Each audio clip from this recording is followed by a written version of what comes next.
finale de cette Route du Rhum 2018 fera partie de la grande histoire de la compétition. C'est finalement Francis Joyon qui la remporte.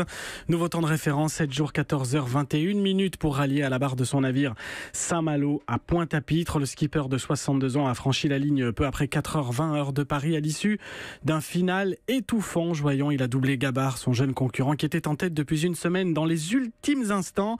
Alors qu'il a accusé plus de 200 km de retard, il a refait ce retard et après plus de 6000 km de course, ça s'est joué à 7 minutes entre les deux hommes. Francis Joyon vient de toucher terre, il a été accueilli avec tiponche et collier de fleurs et écoutez ses premiers mots, il a eu peur jusqu'au bout du retour de Gabard.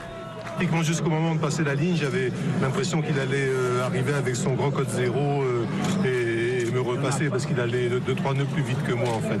Entre le départ avec le mauvais temps, après le fait de tactiquer avec François, c'était passionnant aussi.